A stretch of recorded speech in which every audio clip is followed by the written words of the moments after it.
கிறிஸ்துவுக்குள் அன்பானவர்களே, ஆண்டவரும் இரட்சகருமாகிய இயேசு கிறிஸ்துவனுடைய இன்ப நாமத்தில் அன்பின் வாழ்த்துக்கள். நம் தொடர்ச்சியாக உக்ரானத்துவம் குறித்தும் உக்ரானத்துவத்தில் இருக்கிற ஒவ்வொருவரும் எப்படிப்பட்டவர்கள இருக்க வேண்டும் என்பதை குறித்து நாங்கள் தியானிக்கிறோம். நேற்றைய தினத்தில் நாங்கள் உக்ரானத்துவம் உள்ளவன் உண்மையா இருக்க வேண்டும் என்பதை குறித்து பார்த்தோம். இந்த நாள் பார்க்க போற காரியம், உக்ரானக்காரனானவன் கணக்கொப்பு வைக்கிறவனா இருக்க வேண்டும். அவனுக்கு கொடுக்கப்பட்ட பொறுப்பு அதை சரிவர செய்து அது அவற்றுக்கு கணக்கொப்பி வைக்கிறவனாக இருக்க வேண்டும். லூக்கா 16:1-2 வரை நாம் பார்க்கும் பொழுது, பின்னும் அவர் தம்முடைய சீஷர்களை நோக்கி, ஐஸ்வர்யவானாகிய ஒரு மனுஷனுக்கு ஒரு உக்கிரானக்காரன் இருந்தான். அவன் தன் எஜமானுக்கு உடைய ஆஸ்திகளை அழித்து போடுகிறதாக எஜமானுக்கு அறிவிக்கப்பட்டது. அப்பொழுது எஜமான் அவனை வரவழைத்து, உன்னை குறித்து நான் இப்படி கேள்விப்படுகிறது என்ன?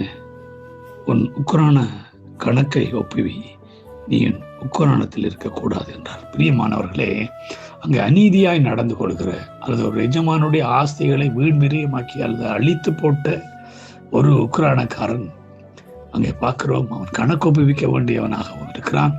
அவன் அது மாத்திரமில்லை, அந்த உக்ரானத்துவத்திலிருந்து அவன் தூக்கி எறியப்படுகிறதையும் பார்க்கிறோம். ஆகவே கணக்கொப்புவித்தல் என்பது மிக அவசியமானது.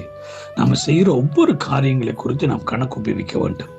நாம் வெறுமனே நம்முடைய இஷ்டப்படி நடந்து கொள்ள முடியாது, நம்முடைய விருப்பப்படி நடந்து கொள்ள முடியாது. நமக்கு இருக்கிற எஜமானர் ஆண்டவராய் இயேசு கிறிஸ்து நமக்கு கொடுத்திருக்கிறதான அந்த உக்ரானத்துவத்தை நாம் சரிவர செய்ய வேண்டும். நம்ம ஒவ்வொரு காரியங்களிலும் நாம் கணக்கொப்புவிக்க வேண்டியவர்களாக இருக்கிறோம். என்னென்னு சொன்னால், அங்கே பார்க்கிறோம், மத்தேயு 12:36 சொல்லுது, மனுஷர் பேசும் வீணான வார்த்தையை யாவையும் குறித்து நியாயத்தீர்ப்பு நாளிலே கணக்கொப்புவிக்க வேண்டும் என்று உங்களுக்கு சொல்கிறார். நம்ம பேசுகிற ஒவ்வொரு வார்த்தையிலும் வீணான வார்த்தை, தேவன் விரும்பாத வார்த்தை, தேவனுக்கு விரோதமான வார்த்தை ஒவ்வொன்றுக்கும் நாம் கணக்கொப்புவிக்க வேண்டியவர்களாக இருக்கிறோம் என்பதை நாம் மறந்துவிட கூடாது. பிரியமானவர்கள், ஏனென்றா நாம் கணக்கொப்புவிக்க வேண்டும்.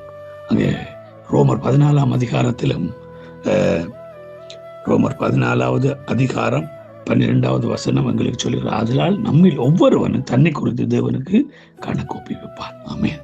நம்ம ஒவ்வொருவரும் தேவனுக்கு கணக்கொப்புவிக்கும்படி அழைக்கப்பட்டிருக்கிறோம். நம்ம கணக்கொப்புவிக்க நமக்கு கொடுக்கப்பட்ட பொறுப்புகளுக்கு, நம்ம இந்த உலகத்தில் நம்ம வாழ்கிற வாழ்க்கைக்கு நம்ம எப்பொழுதுமே கணக்கொப்புவிக்கிறவர்களாய் நாம் இருக்க வேண்டும். நாம் கணக்கொப்புவிக்காமல் நம்முடைய இஷ்டப்படி வாழ முடியாது. என்ற நம்முடைய ஒரு எஜமானுக்காக நாங்கள் வேலை செய்கிறோம். அந்த எஜமானுக்கு நாங்கள் கணக்கொப்புவிக்க வேண்டியது மிகவும் அவசியமாக இருக்கிறது. எபிரேயர் 4:13 சொல்கிறது, அவருடைய பார்வைக்கு மறைவான சிருஷ்டி ஒன்றுமில்லை, சகலமும் அவருடைய கண்களுக்கு முன்பாக நிர்வாணமாயும் வெளியரங்கமாயும் இருக்கிறது, அவருக்கே நாம் கணக்கொப்புவிக்க வேண்டும். ஆமென். அவருக்கு முன்பாக நம்ம எதையும் மறைக்க முடியாது, அவருக்கு முன்பாக எதையும் ஒழிக்க முடியாது. இந்த உலகத்தில் உள்ளவர்களுக்கு நம்ம மறைக்கலாம், ஒழிக்கலாம், ஆனால் தேவனுக்கு முன்பாக நாம் எதையும் மறைக்கவோ ஒழிக்கவோ முடியாது. நாம் ஒரு நாள் எல்லாவற்றையும் கணக்கொப்புவித்தாக வேண்டும். நம்ம செய்கிற நன்மைக்கும் தீமைக்கும் நாம் கணக்கொப்புவிக்க வேண்டும். ஆகவே நமக்கு கொடுக்கப்பட்டிருக்கிற அந்த பொறுப்பு, அந்த உக்ரானத்துவத்தின் பொறுப்பை நாம் உரிய முறையில் நிறைவேற்றுகிற, உண்மையாய் செய்து உண்மை உத்தவமாக நிறைவேற்றி முடிக்கிற நாங்கள் உண்மையுள்ள உக்ரானக்காரராக இருக்கும் பொழுது நம்ம பயப்படுத்தவில்லை. கணக்கொப்புவிக்கிறதுக்கு அநேகர் கணக்கொப்புவிக்க பயப்படுறார்கள். கணக்கொப்புவிக்க பயம், ஏனண்டா நான் உண்மை இல்லாமல் இருக்கிறதுனால. நாம் தேவனுக்கு முன்பாக, அவருடைய பார்வைக்கு முன்பாக நாம் வெளியரங்கமாக இருக்கிறோம், நிர்வாணமாக இருக்கிறோம்.